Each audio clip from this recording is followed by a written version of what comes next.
Contoh, bapak ibu ingin soleh, pilihannya amalan apa yang ingin dipilih oleh anda? Dibentangkan oleh Quran. Mau jadi ahli puasa? Boleh. Ahli tahajud? Boleh. Ahli sedekah? Boleh. Dibuka 8 jenis kurang lebih oleh Al-Quran, disetarakan dengan 8 pintu surga. Jadi surga akan dimasuki oleh orang-orang soleh dengan beragam amalan-amalan yang dikerjakan saat di dunia. Baik, karena itu amalnya disebut amal soleh. Buka Quran surah kedua Al-Baqarah ayat ke-25, paling kanan sebelah atas di mushaf.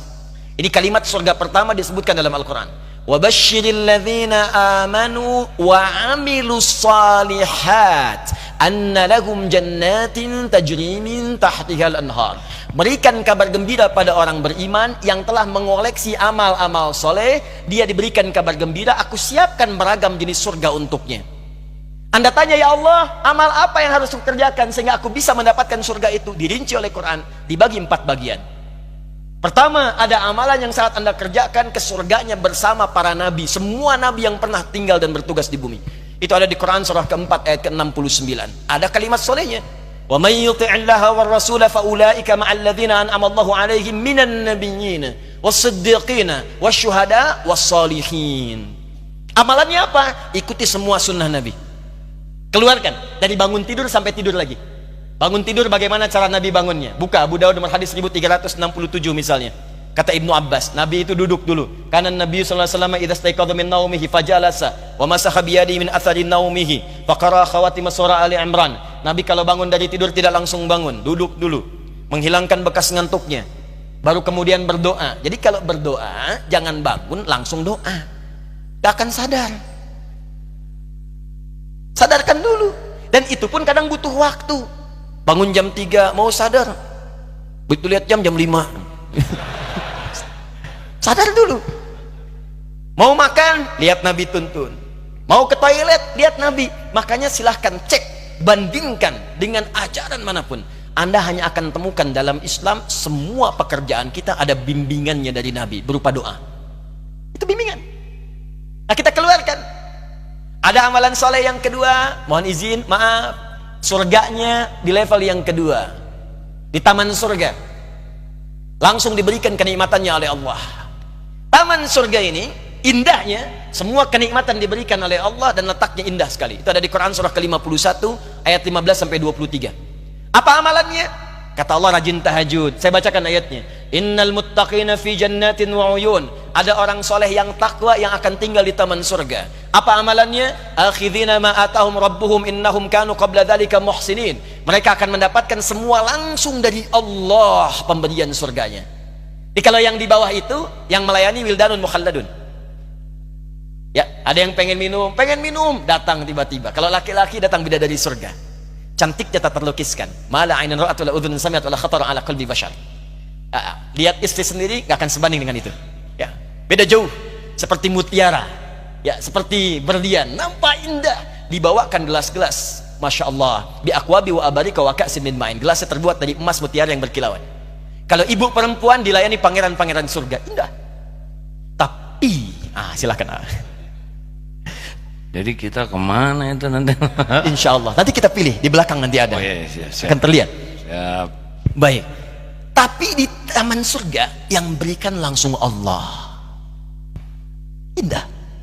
Dan sebelum masuk ke sini, dia diperkenankan melihat Allah tanpa hijab. Quran surah ke-75 ayat 22 sampai 23.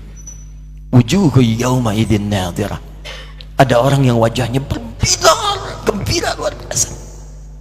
Bukan karena masuk surganya. Ila rabbiha nadhirah. Karena ia bisa menatap Allah yang dirindukannya yang tak pernah nampak. Anda berpisah dengan putra Anda 20 tahun. Dia katakan saya mau datang. Di bandara landing pesawat jam 7. Ibu akan datang jam berapa? Bahkan ada yang menginap untuk menyambutnya. Dan suasananya luar biasa.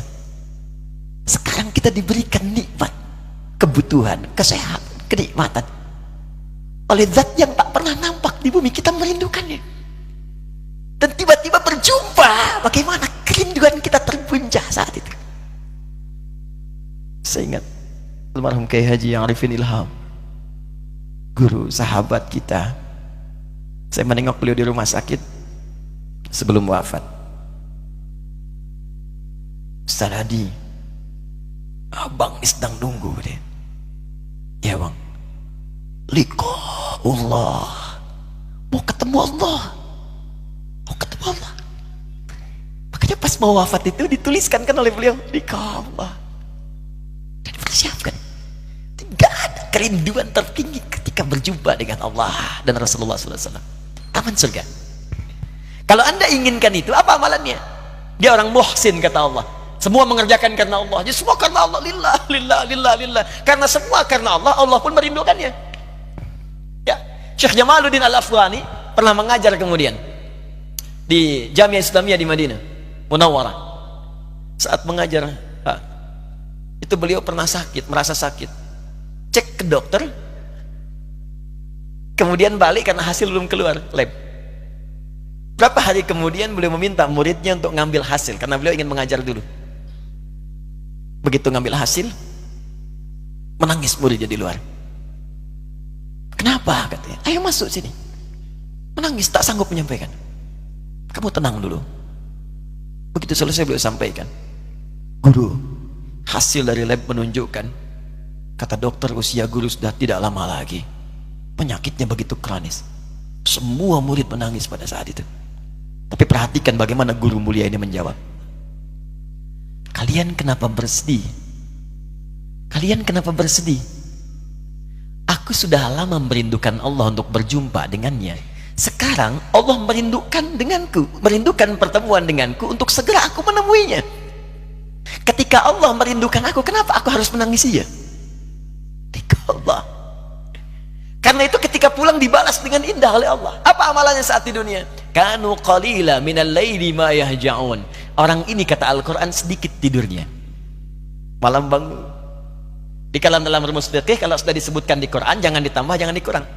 Kata Quran sedikit tidur, dihilangkan dia tidur. Ditambah sedikit-sedikit tidur, ya nggak bangun. Ya, wabil ashari hum yastaghfirun. Ini rumus. Kalau selesai tahajud, kalau bisa jangan sampai pas subuh, menjelang subuh. Sisanya dipakai istighfar sebelum subuh. Subuh 4:06, ya, jam 4 kurang seperempat, 4 kurang 10 selesai istighfar. Itu disebutkan oleh Quran, ahli istighfar di waktu sahar adalah orang yang seakan ahli surga yang sedang berjalan-jalan di bumi. Istighfar. Ya. Allahu akbar, bil ashari hum yastaghfirun. Wa fi amwalihim haqqul lisaili wal mahrum. Senang sedekah. Mau diminta mau nggak diminta, punya anggaran. Di sehari itu punya anggaran, walaupun cuma sedikit, yang penting sedekah. Dia ngejar amalan itu. Ya, apapun itu, mau wakaf, mau infak, mau macam-macam. Saya senang nih, biasanya di Darut Tauhid selalu ada itu kesempatan begitu. Tawaran tuh untuk masjid kah, untuk wakaf pesantren kah, dikejar. Jadi dia tuh punya anggaran untuk pulang. Nah, itu yang kedua. Yang ketiga, level orang soleh yang ditempatkan di surga, rumahnya seluas langit dan bumi. Wah, itu silahkanlah, mau maraton, mau kopdol, mau sepedaan, mau nggak nyampe tuh, ya. Sepeda. Emang ada sepedaan di surga? Bahkan bukan cuma sepeda. Aa merindukan apapun baru kepikir langsung ada. Kuda? Bisa. Bisa. Saya ke Darut Tauhid misalnya diajak oleh Aa misal melihat kuda. Belum sempat naik. Tiba-tiba jalan mau ceramah meninggal. Bisa. Begitu wafat, Allah berikan kemudian anugerah surga. Ini level yang paling rendah, yang keempat. Misal saja, misal. Kata Allah yang keempat ini pun yang nggak disebutkan, itu kalau minta apapun, Al-Baqarah ayat 25. Ya, "Kullama ruziqu minha min thamarat rizqan qalu hadzal ladzi ruziqna min qablu wa utubihi mutasyabiha." Tiba-tiba begitu masuk surga yang ini, ingat kepikiran pertama kali begitu wafat, kan belum naik kuda. Masuk ke sini ingat, ya Allah, kuda Kim, celing.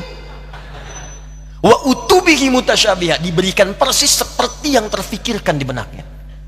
Waduh. Ya Allah, tapi agimnya nggak ada. Misalnya ajak pling. Ya, saya kan belum meninggal. Ternyata di atas saya gitu.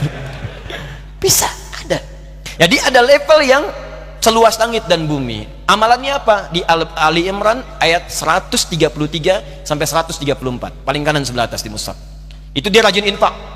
Alladzina yunfiquna fis sara. Pertama istighfar dulu. Wasari'u ila maghfirati min rabbikum. Ayo cepat bergegas introspeksi diri, istighfar. Jalan ke sini istighfar, pulang dari sini jalan istighfar. Istighfar, istighfar, istighfar. Astagfirullah, astagfirullah, astagfirullah. Kan banyak salahnya. Mata berapa kali salah ayo dalam hari ini saja. Telinga berapa kali salah dengar, lisan berapa kali salah ucap. Jadi kalau merasa banyak salahnya, tutup dengan istighfar. Astagfirullah, astagfirullah. Wa jannatin arduhas samawati wal ardu 'iddatil muttaqin. Dan aku siapkan bagi orang-orang tertentu surga seluas langit dan bumi, yaitu orang takwa dari kalangan orang soleh. Apa amalan solehnya? Alladzina yunfiquna fis sarai wad dharra. Gemar berinfak walaupun dia sedang terbatas, masih infak juga. Nggak punya pun masih merekomendasikan, coba datangi si fulan, mungkin dia bisa memberi. Wal kadhiminal ghaidha, ini yang beda, sanggup menahan amarah. Itu nggak mudah. Wal 'afina 'anil nas, bisa memaafkan kesalahan orang. Wallahu yuhibbul muhsinin, Allah senang dengan yang berbuat baik. Ja'far As-Shadiq itu menunggangi betul ayat ini, mengajarkan kepada pembantunya. Satu kali sedang ada tamu begini ya, pembantunya itu dulu tuh biasa orang bantu ulama, bukan untuk bantunya, supaya dapat ilmunya. Saya waktu belajar dulu saya bawakan tasnya, guru saya, kitabnya, cuma sambil bawa tas itu kita nanya, apa hukum ini, apa hukum ini. Alhamdulillah dapatnya banyak. Nah ini jadi pembantunya masuk. Satu kali beliau bawa minuman, begitu sedang duduk dengan tamu, jatuh kemudian gelasnya, tumpah di jubahnya. Berubahlah wajahnya Ja'far itu. Sedangkan Allah Imam Ja'far itu termasuk yang lembut, cuma wajah berubah. Pembantunya cerdas. Apa kata pembantunya? Wal kadhiminal ghaidha. Dibacakan ayat tadi. Penduduk ahli surga bisa menahan amarah. Kata Ja'far, saya nggak marah. Tapi kan ada tamu, boleh jadi tamu pulang belum ngasih maaf. Diteruskan ayatnya, wal afina anin nas, juga memaafkan kesalahan orang. Apa itu angka? Saya maafkan. Cuman saking cerdasnya, tahu bahwa Ja'far itu punya anggaran setiap hari untuk sedekah minimal 1000 dirham. Di kantongnya selalu ada. Hal itu belum sedekah. Diteruskan ayatnya, wallahu yuhibbul muhsinin. Kata Ja'far, sudah jangan diteruskan lagi, ini ambil, saya bebaskan kamu sekarang dari membantu saya. Udah pintar. Nah jadi amal soleh itu banyak. Di antara amalan soleh yang terbentang, dibukalah pintu surga. Yang ahli puasa pintunya Ar-Rayyan, pintu tahajud, ada pintu sedekah,